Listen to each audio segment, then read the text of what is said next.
Welcome back, everybody. I am Nessa. I'm Tee. And together we are the Casual Fangirls. So today we are going to be talking about the season finale of What If. We've come to the final episode, our ninth and final episode. So I'm going to have Miss T, Dr. T, give you guys the spoiler alert.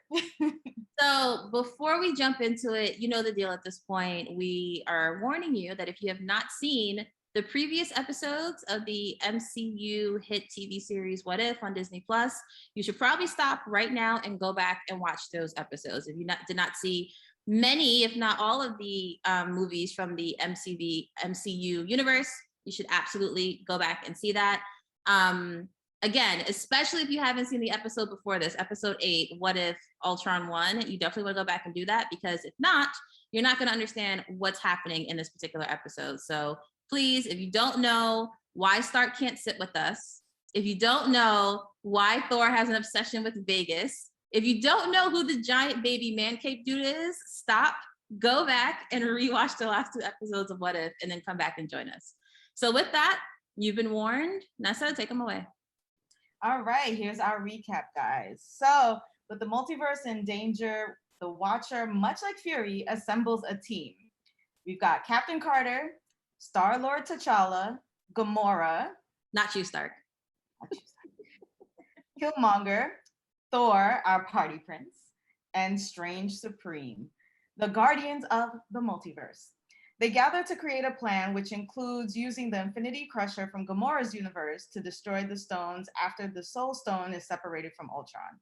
They head to a universe with very little intelligent life to execute their plan, but after a pre-battle toast, Thor sends lightning into the sky, which alerts Ultron of their whereabouts. Supreme Strange puts protection spells on everyone, and the battle begins. T'Challa and Captain Carter pull off the good old sticky fingers routine and retrieve the Soul Stone. Supreme Strange unleashes his mystic beasts and zombies, including Zombie Wanda, by opening a portal from that universe. Ultron destroys the planet and follows the Guardians into his original universe, where they teamed up with Black Widow. Ultron tries to destroy Earth, but Strange absorbs the blast. The Guardians unleash a relentless attack on Ultron, and he uses the Time Stone to freeze everyone to get the Soul Stone back. But Strange has his own and uses the tentacles of our friend from Captain Carter episode, our little calamari, to bring down Ultron. It seems like they have him defeated, but the Crusher was designed to destroy the stones from Gamora's universe, not this one. Each universe's stones are unique. Ultron realizes he has to destroy Strange for everyone to fall. As Strange and Ultron do battle, Widow and Captain Carter are able to infect Ultron with the Zola virus. Zola and Ultron have a conversation in the Matrix, and Ultron is taken down. Killmonger uses a droid head that Thor brought to the meeting to steal Ultron's body, along with the stones. Eric says the Watcher owes them this and that they can use the stones to fix their worlds. He attacks the Guardians, but Zola still lives in the Vision Ultron body and tries to steal the stones from Killmonger. Strange realizes they weren't meant to win, but to separate the stones from the body. Strange creates a prism around Zola and Killmonger, trapping them in battle for all eternity. The Watcher bestows the task of watching over them to Strange. Everyone returns to their universe to the exact moment that they left. Captain Carter hesitates because she wants to return to her time with Steve, but the Watcher refuses her request. After an exchange with the Watcher, Widow is sent to the universe where Hank Pym destroyed the Avengers. In our mid-credit scene, we find out that Captain Carter finds out that Hydra Stomper has been found and Steve is still inside. That was quite an episode, quite a recap. Thanks for bearing with me. So the question is, Dr. T, did you like this episode? So the answer to that question is yes, I did like the episode. You know, I love when a series can stick a landing, and I absolutely feel like they've dotted almost all of their I's and crossed most of their T's. I don't have a specific I or T that I'm thinking about in the moment, but I don't want to Mhm. speak in absolutes. I think they did a great job. I think that it felt, you and I know, and the audience probably knows that we are not huge comic book. We haven't read the actual comic books. This feels though like a comic book ending. It feels very like all of the different storylines are tied up neatly in a bow for the most part in this last episode, and that in itself I really really really enjoyed. I'm always going to find something to nitpick. I'm sure if we got into like the super details of the episode itself, I'd find things to nitpick, but I'm not going to do that at this point in time, and just say that overall, so happy that they took us along this ride with these series. What about you? I did enjoy it. I thought it was a great way to wrap up the show and to end it. I think Marvel and MCU have done a good job in training us on how to like watch their shows, which is like get ready for the callbacks, get ready for things to be connected in all the ways. So it was nice to see, although I would have still enjoyed the series as just like individual stories, it was nice to kind of see this common thread run through and then them circle back around to everything and put this close on the story just like they did. Like you said, I think we'll get into the nitpicks soon. But as an overall entity, I did like the show. I did. So let's take a step back for a second and just remind people like the episodes of the series and like how they intertwined with what we saw in the last episode, right? So obviously the first episode of What If was what if I don't remember the exact title, but it was with Peggy Carter becoming Captain Carter. She's obviously in this episode. Then there was, I don't have this written in front of me, so I'm doing this off the dome. Then then there was the T'Challa as Star-Lord episode. Then there was What If the Avengers Fell? So the one we saw with Hank Pym. Obviously, we see all these three things in this particular episode. After that was Doctor Strange and him becoming Strange Supreme. That was 4. 5 was, oh my goodness. So after that, one of them was Thor. Thor is the party boy. And the other one was Killmonger and Stark, right? So we see all of them. And the reason why I did that was because there's a person that's in our Guardians of the Multiverse who we don't have a backstory on, and that's Gamora, right? We see big man, baby cape dude go go grab Gamora in her own universe. And the question is like, do you feel like you want or need like a full Gamora story? Like do you feel like you need to know what the background of that story is? I would have, let's put it this way, I would have preferred to see her story than Party Thor. Because when we drop into their universe, we see Tony in like what looks like to be a version of like the Hulkbuster suit, and they're on, what was that place called? Goodness, I'm gonna like. I was just about to call it Nebuchadnezzar. Matrix. I'm gonna, No, but it's called Nebula. Nadavalier, something like that. But they're on Nadavalier with Eitri, who's played by Peter Dinklage in the MCU. Giant. And, right, so that's the place where Stormbreaker was born. That's the place where Mjolnir is born.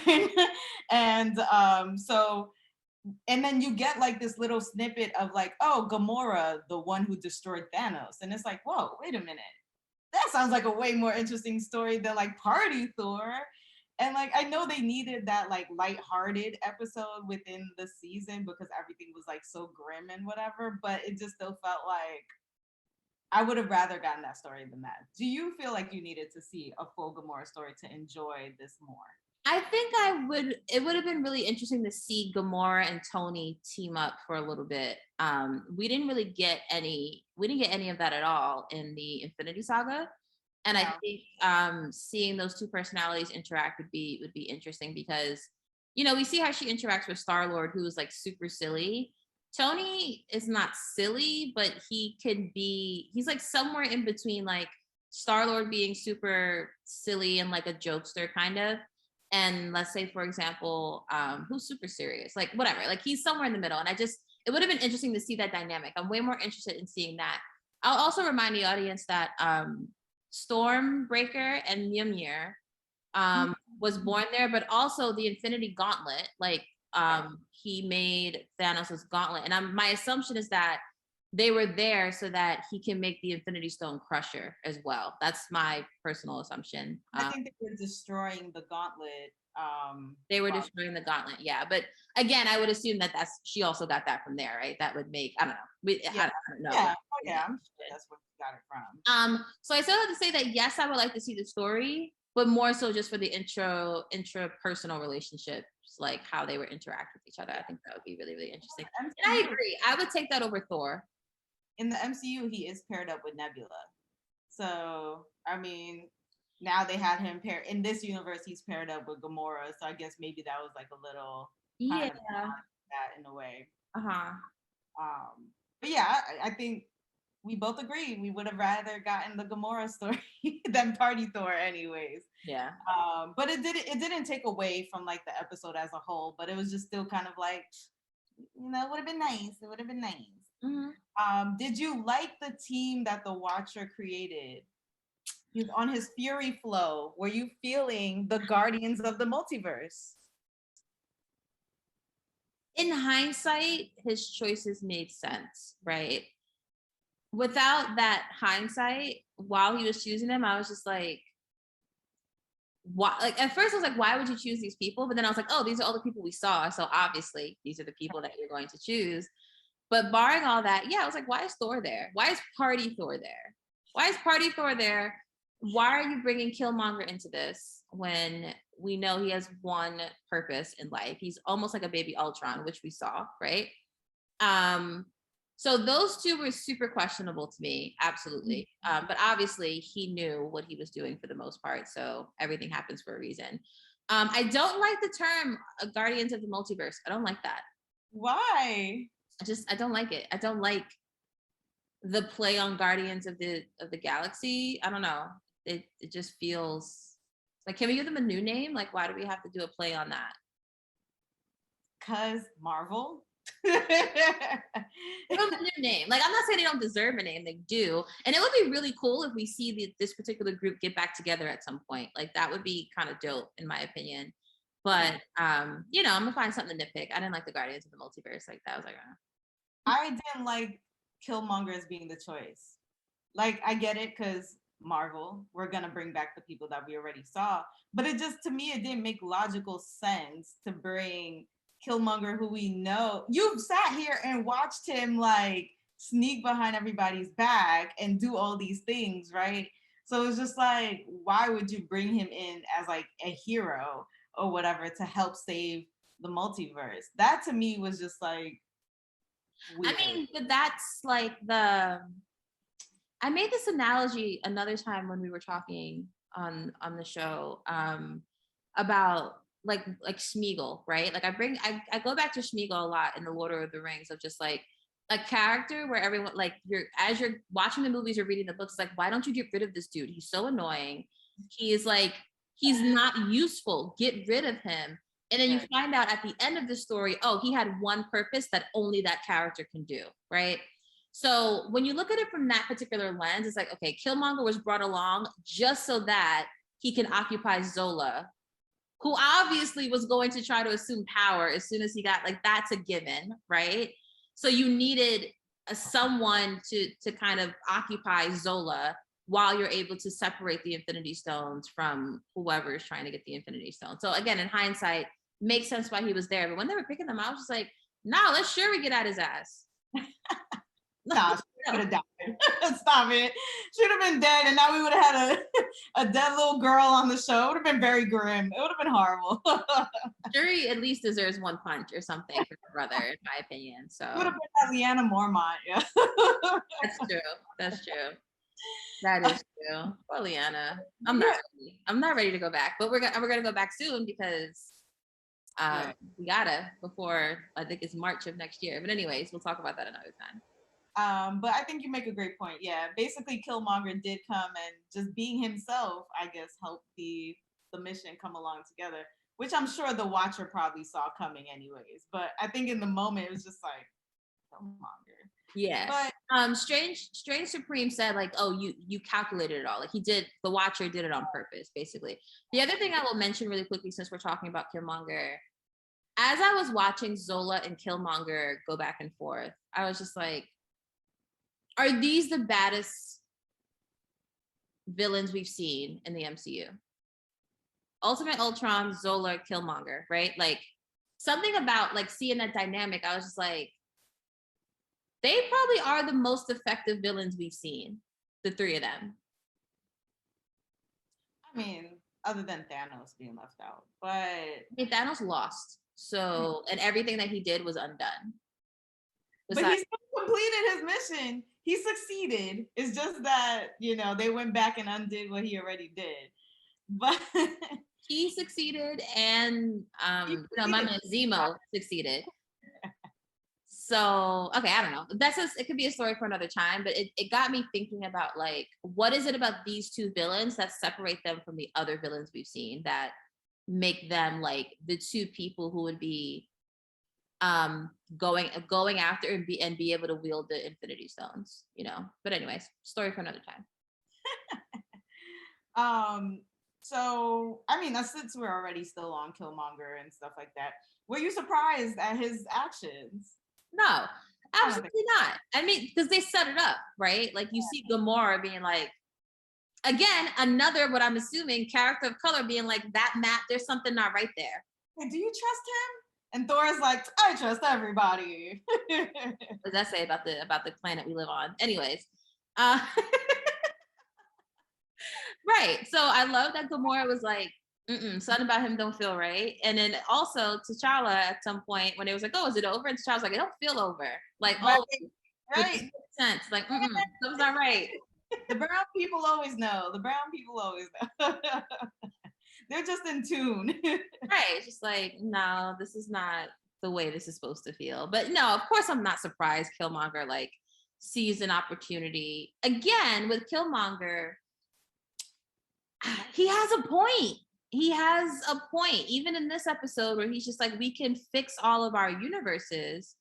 I mean, in his world, that would mean something different than everybody else's, but like, Peggy being with Steve and all these other things, like it's very, very, very compelling. Even Dr. Strange had to stop and be like, oh, wait, that is not a bad idea all the way through. So I like that he wasn't just full on villain. He was still very much Eric Killmonger, the person we know.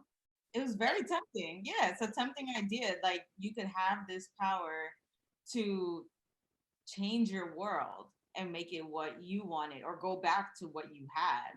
So, and then I guess that's why it was so important to have Strange Supreme there, who has sought that power and has gone after it, and everything around him literally like died and disintegrated. So you had those two opposite sides of the spectrum there going on. If you had an opportunity to wield the Infinity Stones, would you? With great power comes great responsibility. I wouldn't. I've seen too many time heists go wrong and all these kinds of things. And I know how they play it out in the movies, but let's be honest. I really believe in the butterfly effect where it's like, if you go back, something's going to get screwed up and then you're going to go back and try and fix it. And then you're going to screw up the next thing. And then it's like, why do you get to decide what gets screwed up and what doesn't? Because you may be like, oh, this is great for me, but everybody else is all messed up and shit. And it's just like, it's too much. It's too much. Much responsibility. Responsibility is too much on my plate. I can barely handle my life as is right now. So it's like, going a little bit off script real quick, just really quickly. So tangentially, and we're gonna go off fandom for a hot second. Would you want the Elder Wand from the Harry Potter series if you were the master, like if by happenstance you happen to be the master of the Elder Wand? It's a similar kind of like all this power, right? Someone like Dumbledore was able to keep and like wield that power and use it for good because people didn't know he had it, right? That information never got out. give me the Infinity Stones. I'm gonna keep them, and ain't nobody gonna know I got them if I can swing it that way. Temptation to even Dumbledore felt a temptation to the Resurrection Stone, though. Could you resist the temptation of not using not one of those stones? Oh no, I would use them. What you mean? Of course I'm gonna use them. He used the Elder Wand. So He did not use the Elder Wand. So you would just be okay with whatever repercussions come along?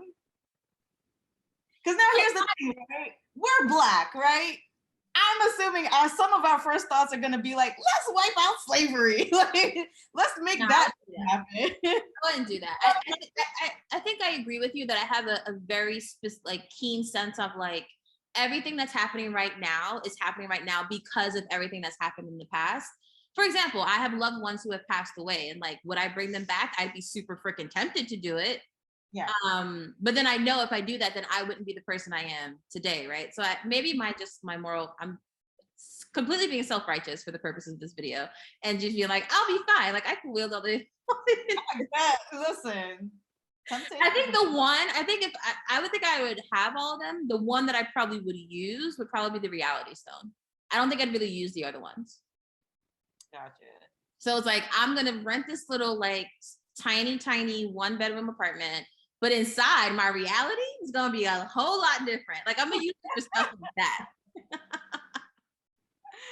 All right, let's steer it back. Since we're talking about the Infinity Stones and using them, should Ultron have been able to use these Infinity Stones throughout all these universes? I knew you were going to ask that.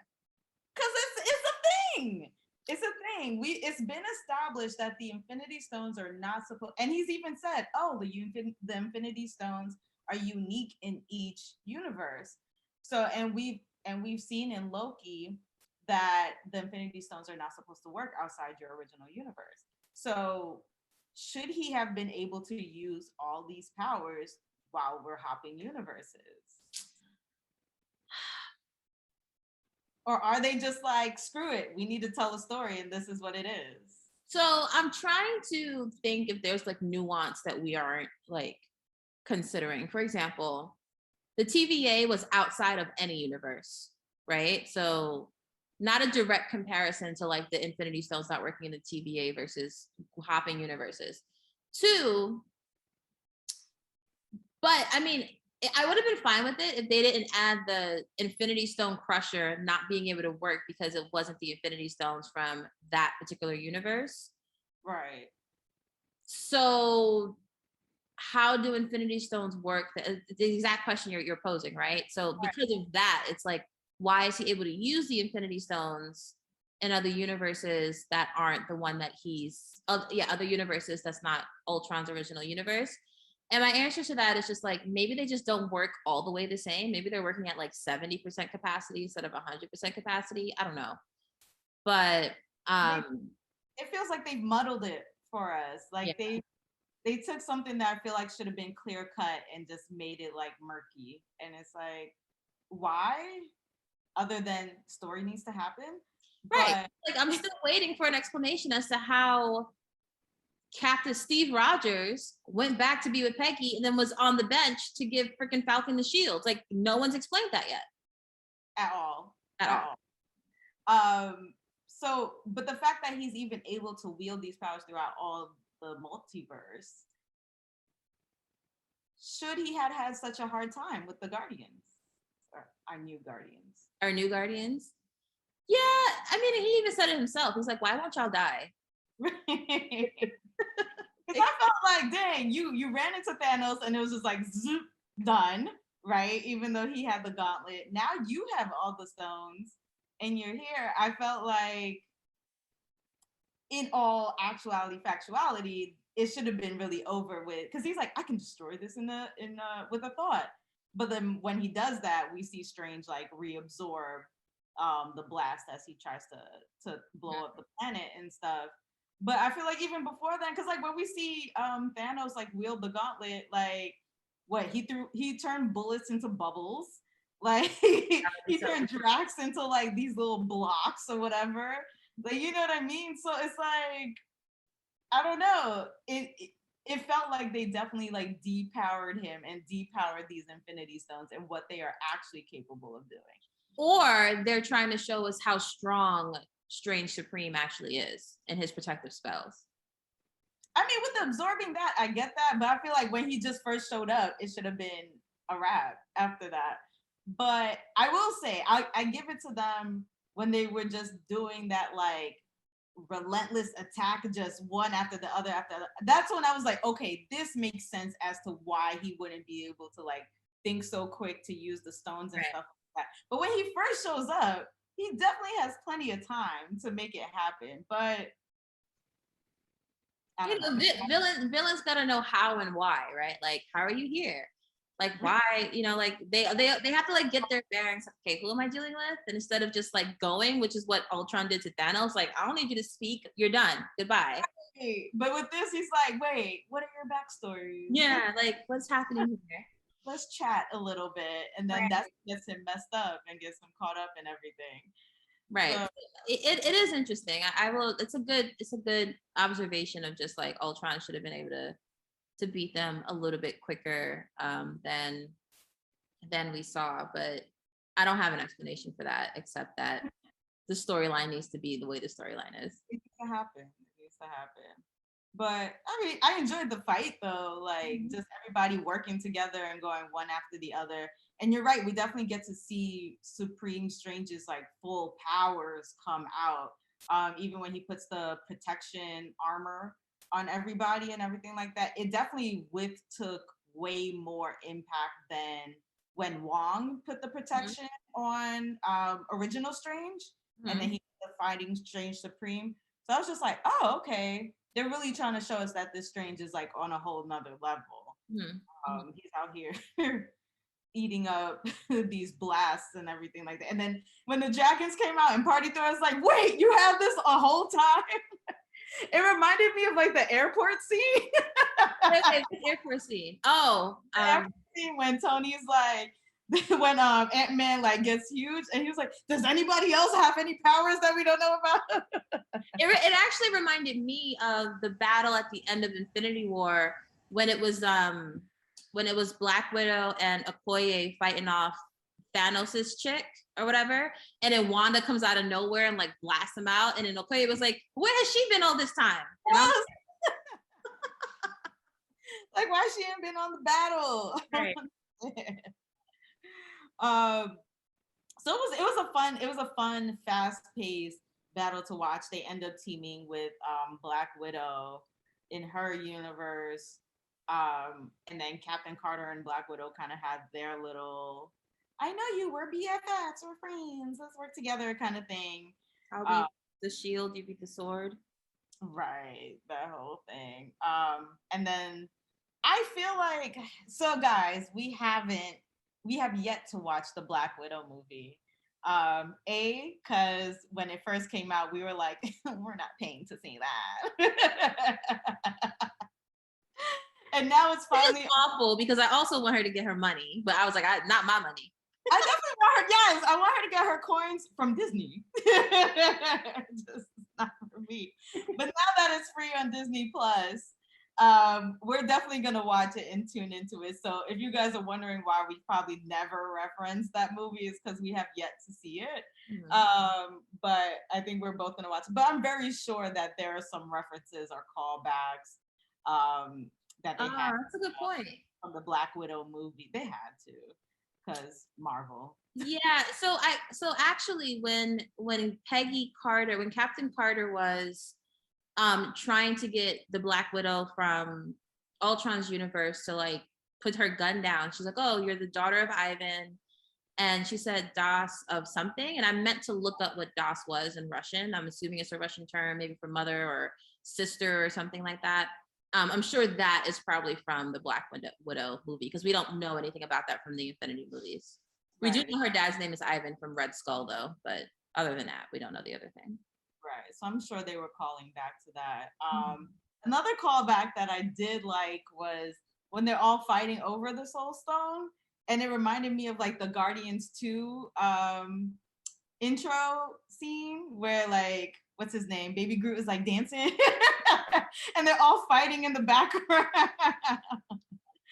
So I definitely enjoy, and they're like basically playing this big game of like keep away from Ultron. So I definitely enjoyed that one. Were there any ones that you enjoyed? When it comes to callbacks, I think I liked seeing the thing I liked seeing the most is going to be super cheesy. So I've mentioned this on plenty of our shows. Anytime T'Challa's on the screen, I'm just like, please don't die. Like I just can't, right? I can't. Can't take it anymore. I cannot take it anymore. And so with this episode, I was thinking about that a little bit too. But at the end, when you see T'Challa back in his world and he's fighting off Ego, and he gave Star-Lord, or what's his actual name? I want to call him Chris Pratt. What's his character name in the series? Peter Quill. Peter Quill. When and you see Peter Quill like shooting alongside him, like that was my favorite part. Yeah. That was a very, really, really cute moment that I really enjoyed. And of course, there are other callbacks like Captain Carter fighting with Bertrock on the, are you just the shield? And she's like, nah, I can dance too. And she's like, all right, that's cute. Things like that. It would have been, I kind of miss, first of all, when did Widow learn how to shoot arrows? I think we're meant to assume that she's just well trained in everything, basically. So that she could make that shot? I mean, the only person I would trust to make that shot, the only person I would trust to make that shot is Hawkeye. They were close, I'm sure she learned a few things. He taught her many things, clearly. In the moment, I was just like, they're gonna make her, how? I know motorcycles are her thing, but like shooting arrows, okay, fine. So I enjoyed that as well. I liked Killmonger being like, you're not my cousin. I thought that was really dope. Always giving him like the family, like the lines about family, like, hey auntie, like all these, you're not my cousin. It's like, you're right, he's not your cousin. So I thought those things were cool. Those are like some of the moments that stood out to me. Yeah, and even that came full circle, because when his actual cousin in his universe was like, you're gonna have all this power, but you keep trying to steal this power, and at the end it's gonna destroy you.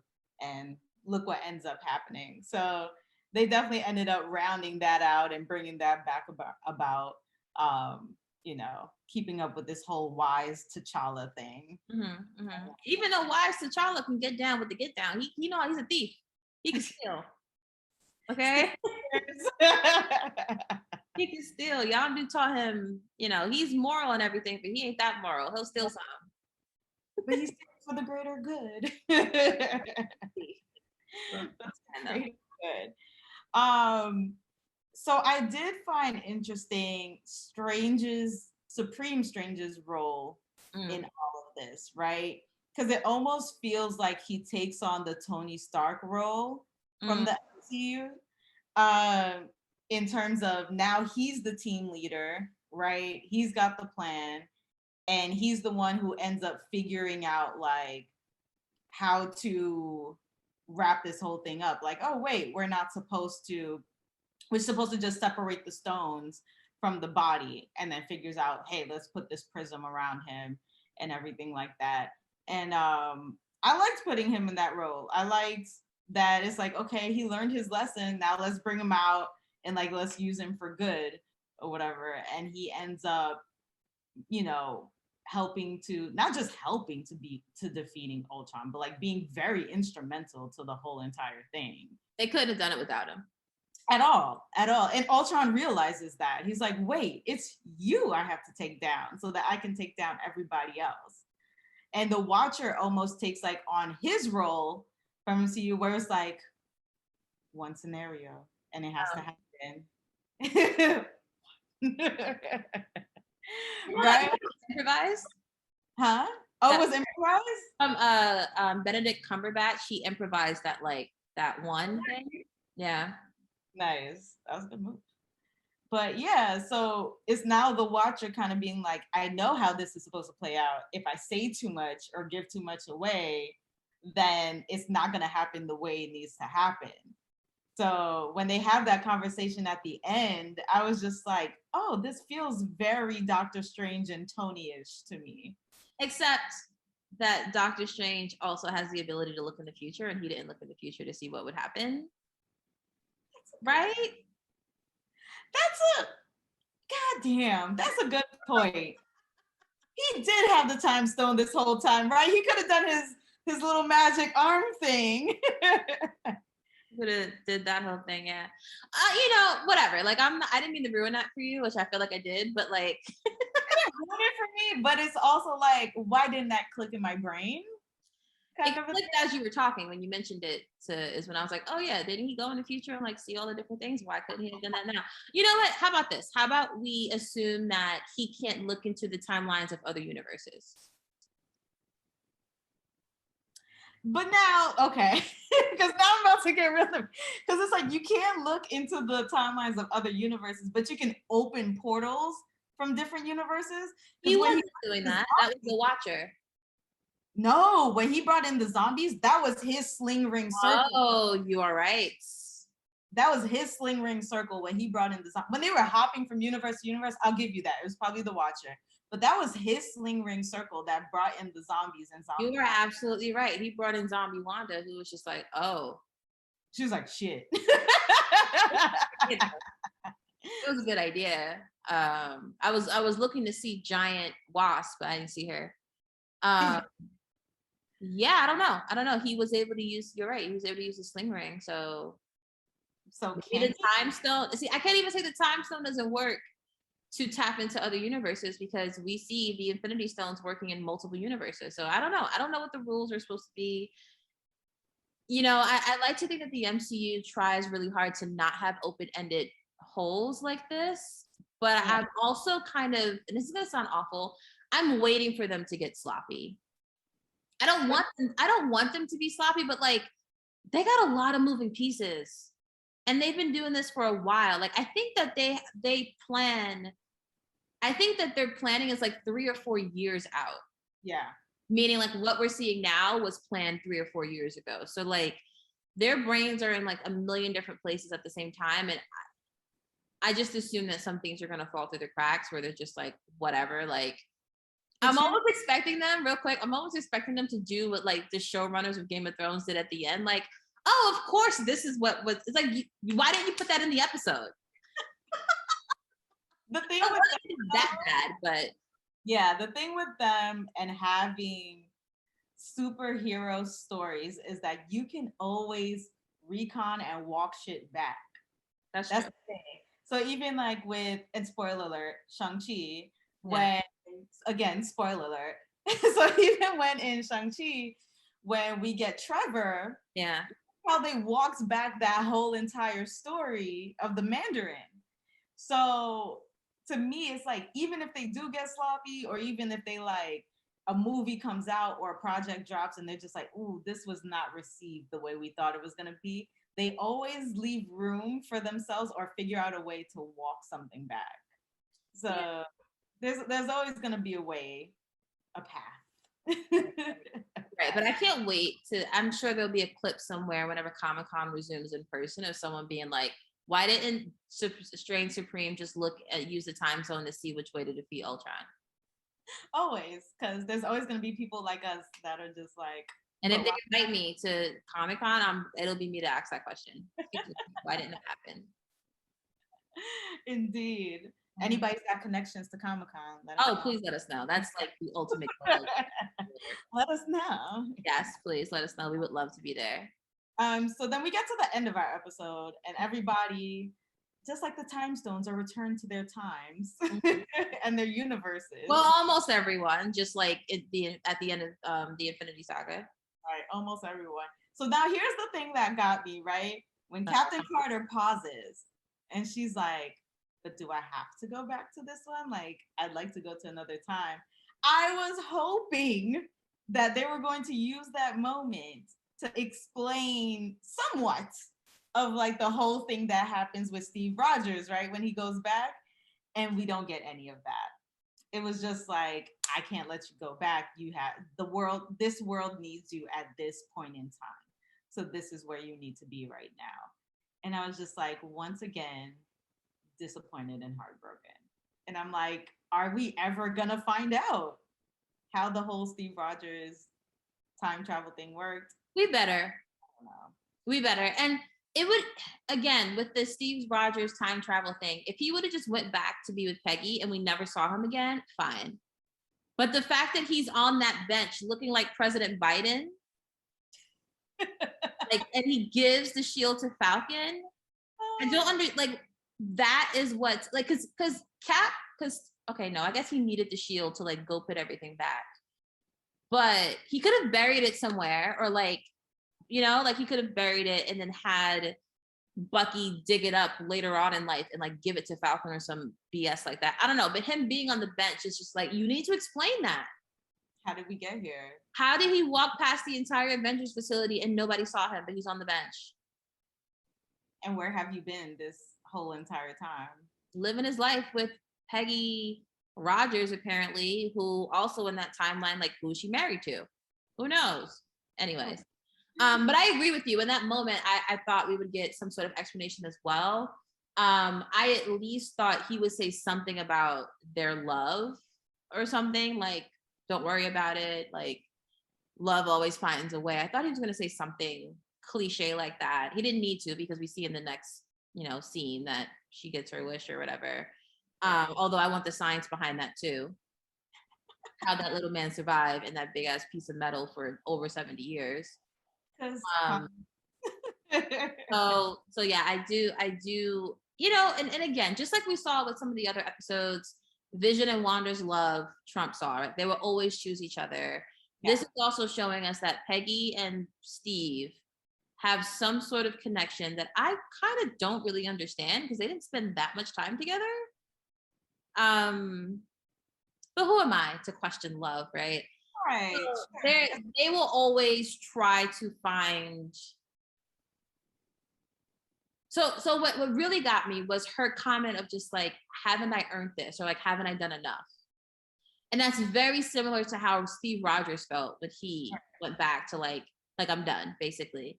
So I thought that was really, really interesting. And it goes to show you that like their love is another love, where at some point they may actually wind up being together.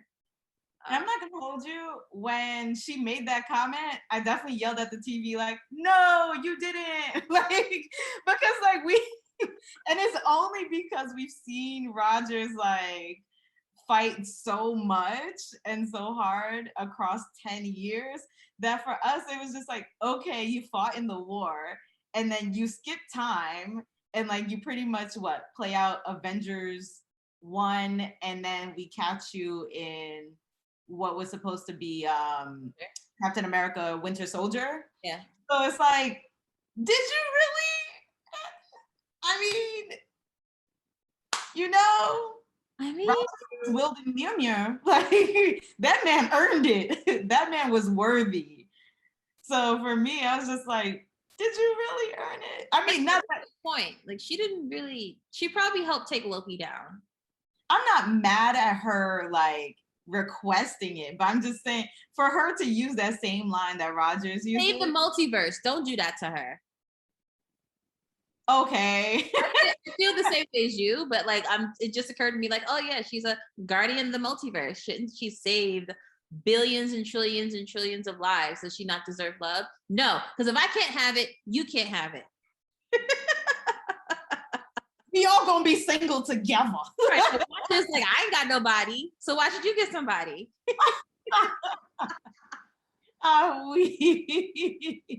Welcome to the real world, Peggy. Right. Welcome to outside of the multiverses, where like everyone's alone. Even Kane was alone, just chilling. I know he had the little clock lady. What was her name? Mrs. Time? Yeah. Her name was Miss or Mrs. Time? It was Mrs. Time, I guess. I don't remember. Who she married to? I think it was Mrs. Time or something. Anyways. Yeah, Peggy getting her happy ending. I can understand why your reaction would be like, no, you didn't put in on this. No, absolutely not. But she got it anyway, which is very much like the country you live in. Mm-hmm. A wink, wink. And then we see Widow have this interesting conversation with the Watcher which felt almost like, oh man, not like Marvel itself, but it just kind of felt like stories in general having conversations with the audience, right? Like, do you really care about us? We live, we die, we fight, we win, we lose. You sit there and you eat your popcorn and just watch this. Like, does that really matter to you? And I'm screaming at the screen like, yes, this is why I'm here. Like, this is why I've watched this episode like 3 times. Like, It was definitely a meta commentary where the Watcher was supposed to be an avatar for the audience, and Black absolutely. Widow was supposed to be like the MCU or just comics in general or fantasy stories in general. It was very, very, very much on the nose. And him being like, what did he say? Like, your stories are everything to me or something like that. Yeah. Your stories are everything to me. And at the end, he's like, every story is my home and I will protect it to the end.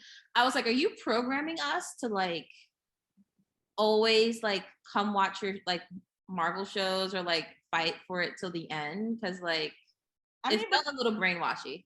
these are our feelings though, right? This is the reason behind this show, period. Yeah. Because we were doing this before we were even recording. Right. Like really on the phone for hours, Right. discussing these stories, texting each other throughout the day while we're supposed to be at work. Being like, why didn't Potter just do this? Like, you know what I mean? You're absolutely right. This is why casual fangirls exist, and it's to talk Yeah, about these stories. stories mean so much to us and they're so interesting and they provide an escape. They allow us to relate to these stories and, you know, bring these different worlds into our imaginations. And so when she was saying it, I was like, we do care. We do. And I mean, he gave her somewhat of a happy ending, right? Like she Yeah. gets to have people in her world, right? Like she's not the last person on earth anymore. And she gets to like relate to people that she knows. So that's good. And you know, as someone who's watching these movies, that's all we want. We want, you know, fan service to a certain extent too. We want to see our favorite characters get together and get their happy ending. So I say all that to say that I really enjoyed, like I said at the top, I really enjoyed how this episode ended. I enjoyed the series as a whole. I thought it was really creative, really interesting, to kind of think of seeing our characters in other situations and like how they would react, or even seeing different iterations of the characters we know, like in Doctor Strange's case in general. I thought it was a good ride. I am anxious to see how what we saw in the What If series plays out in the next couple of what if I mean MCU phase 4 movies. Right. Um, Now with Widow, it made me wonder because we know that Widow's had her issues with Disney trying to get her coins, and they've settled $40 million. So she's getting paid, but she also made the comment that I still look forward to working with you guys. So watching this and watching him kind of pluck one Widow out of one universe and put her into another universe, I was like, are they possibly prepping us for her making a return or coming back? That would be really interesting. I don't know that I like it. The Me idea neither. of that happening. I don't know that I like that happening. But I also think that we have to prep ourselves from possibly moving away from the timeline that we know. Yeah. Like Yeah. it's possible and potentially probable, especially if they need to kill off certain characters because actors' contracts are ending or IP rights are ending. Right. That we just move ourselves into a completely different universe with different characters at the forefront. I would almost prefer that than them bringing a Widow from another universe into the universe where Widow died. Yeah. I mean, I'm with you. Like, I think, to be honest, I'm okay with the whole Widow character just being out completely. And whoever kind of, Hawkeye, but whatever. I mean, I think Hawkeye's going too. Like, honestly, after the Hawkeye series, I think they're prepping us for somebody else to come and take his mantle. I don't think we're getting Jeremy Renner's Hawkeye coming back. Like, I don't think that's gonna happen. So I'm definitely absolutely okay with that. But I do agree. I think there's a possibility that they might be moving us into a different timeline altogether, or just preparing us for the chaos that is to come with these movies coming around. But just like you, I overall enjoyed the season. I don't think it was the strongest show of the shows that we've seen, but I think there was also a lot of, I think what made this tough was them saying that this is MCU canon.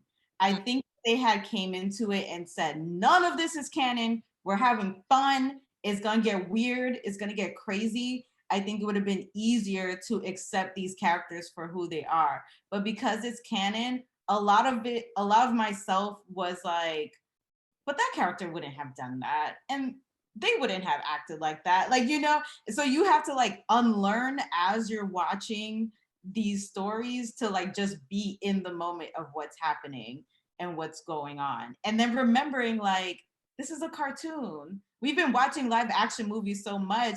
And like, I was like, I think after watching Party Thor the third time, I was like, oh, we're supposed to watch this like we're watching Saturday morning cartoons when we were kids. It's supposed to be silly. It's supposed to be exaggerated. It's supposed to be weird. And we've been living in this live action universe for so long that we're like, but this doesn't make sense. And this is too weird and plucky. I don't really like, and I'm just like, after switching my mind to that, I enjoyed Party Thor a little bit more. Not much, but a little bit more. I think in order to do that, they would have needed to not have the voice actors be the actors we know.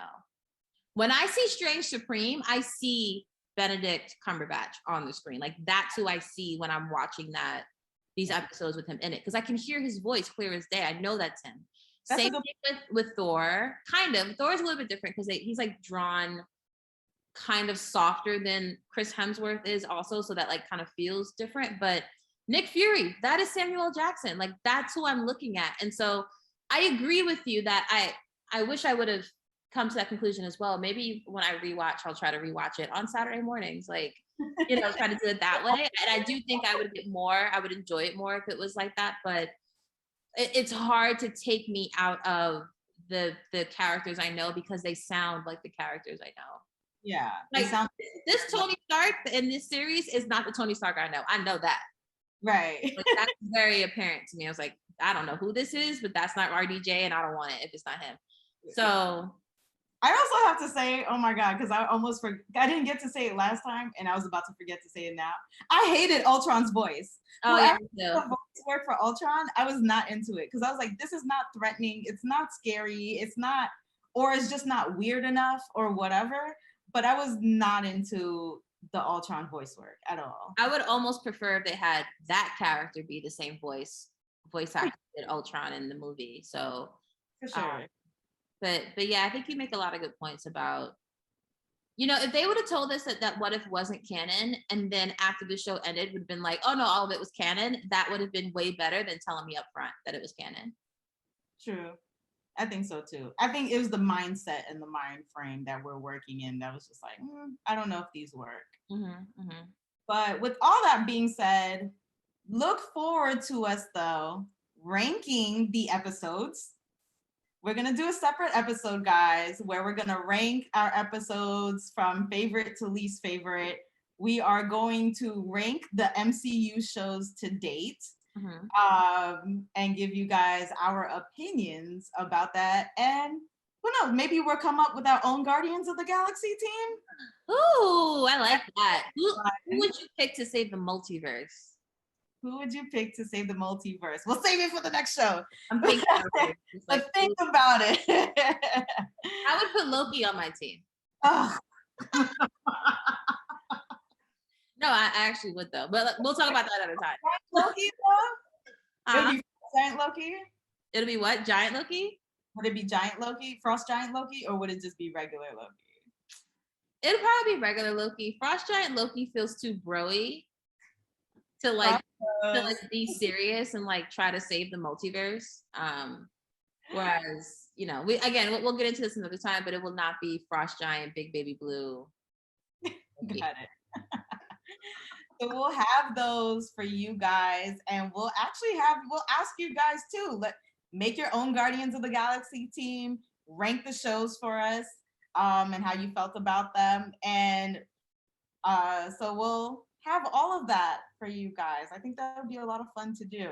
It's going to be a lot of fun. So be on the lookout for that. And then after that, we're probably going to take a little bit of a break until we can kind of get our thoughts together. But any of the movies coming out, I know Nessa, you plan on seeing Venom.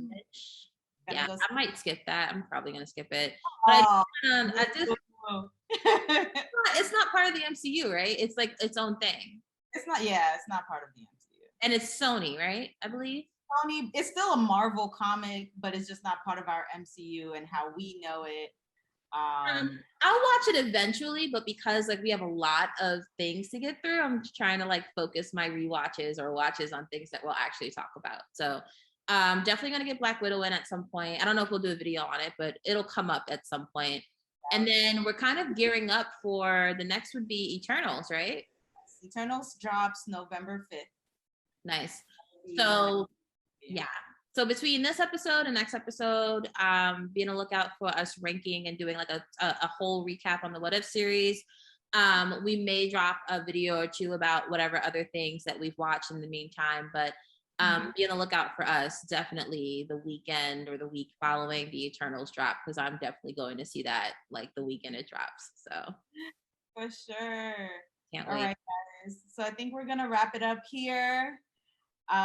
Stay tuned with us. Follow our socials at Casual Fangirls _. Check out our YouTube where we'll have our full videos up.